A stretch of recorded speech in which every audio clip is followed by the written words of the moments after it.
Yeah, we're revisiting this alternative comic stream. You should go check out their Indiegogo campaign, by the way. If you go to Indiegogo, you type in alternative comics from 2022 campaign or pre-order campaign, something like that. It'll come right up. But we're here. This was kind of interesting because I had heard on Twitter people saying things like this, and then coming in here and having them confirm something, like confirm that what I've heard. I guess this is still more anecdotes, but this is a little more anecdotal evidence that shops that exist out there, comic book shops, these places you go for overpriced bundles of paper that are stapled together, are not stocking new books. I think that's really weird because you can't live forever on just selling old stuff. At some point, you got to get new things into the system. At least I think so. But I'm going to shut up and you can listen to them. And so many of them too. Two of them, uh, in the two different boroughs. I mean, they're completely just back issues. No more new comics. They even said we don't do new comics here anymore. Yeah. Wow. So it's because the new stuff was just killing them. A lot of places did Yeah. that. I know Kayla said Harrison's talked about that for a while, legitimately, and almost pulled the trigger on it in the middle of COVID because it was getting so bad. And I know Well, they yeah. scaled everything back big time and shifted a lot. There are Alterna books in there and stuff now, but I don't know. Yeah, If only that's a through Kayla doing it, work. you know? Yeah, Yeah. So I think it's interesting. So Rob Geronimo, at least two shops, one in each of two different boroughs in New York, don't carry new comics at all. They just go through back issues. And I guess with the collector's market the way it is, that can still be a pretty lucrative business. I mean, you got a book on the shelf that costs like $125, You just got to sell one of those and you just paid somebody's salary for the day, that kind of situation. On the other hand, if you're not cycling like new product into your store regularly, which I guess these stores do, just their new product isn't new product. There's products their new product is, hey, we bought this collection off this guy who went bankrupt or is in financial trouble. Uh, I guess you can get your new products that way.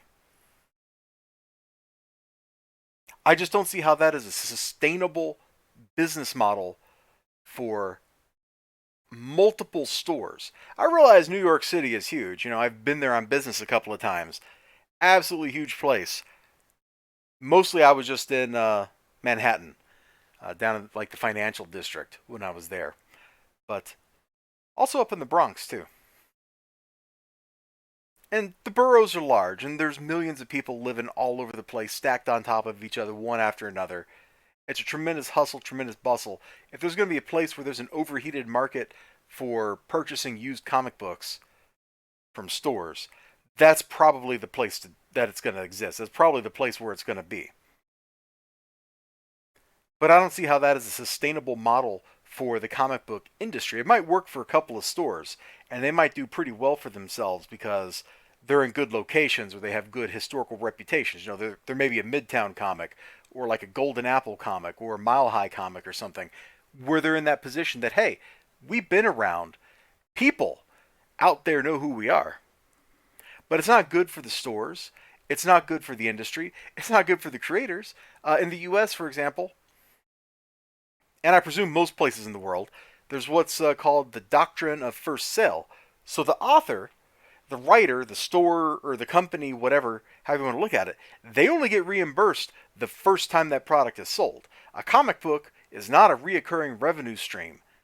So once that book has been sold from the distributor to the store, that's it. That is all the money that is going back to the distributor, that is going back to the publisher, that is going back to the printer, that is going back to the writer, the various artists, the letterer, the cover artist, the editors, the whole staff that worked on the book.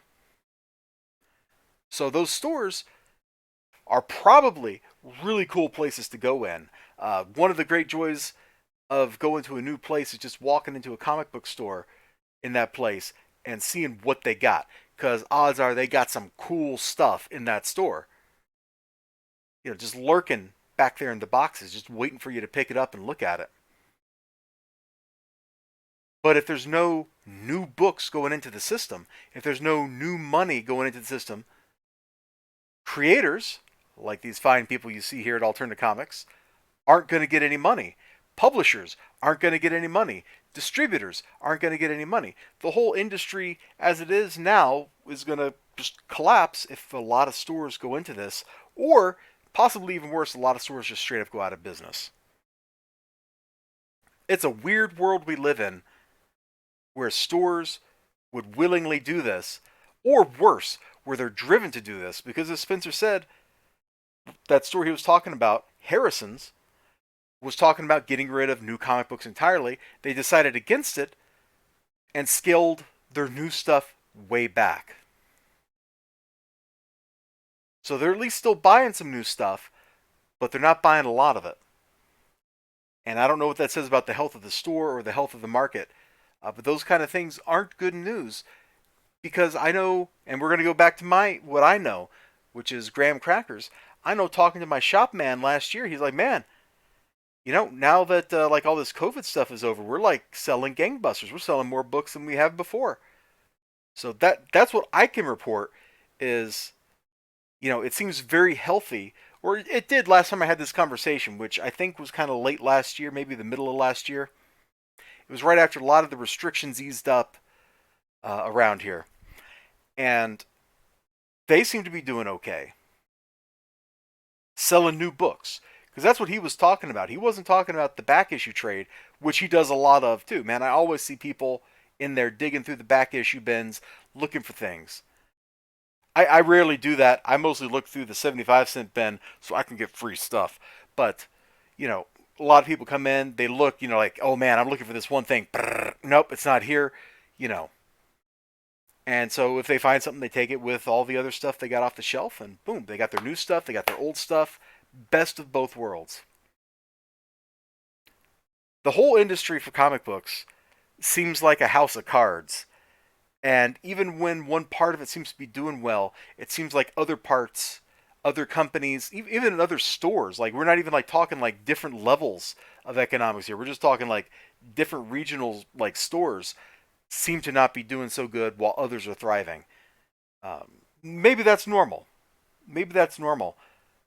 But it seems very pronounced because I see on Twitter people talking about a lot of misery at their stores. I see on Twitter every now and then, you know, somebody's talking about a store that went out of business, that had been in business for years. And you see a lot fewer announcements of stores opening. And maybe all this is just an indicator of general economic conditions or something. I'm not sure. I'm just some guy on the internet that talks about comic books, you know? But I thought this was all very interesting because I had never had like confirmation from somebody that a store that they know of had or was considering getting rid of new issues entirely. I've seen people I don't know the faces of, that I don't know the real names of on Twitter say things like that. And they usually don't have specific examples. But here we at least got like one name of one store that thought about it.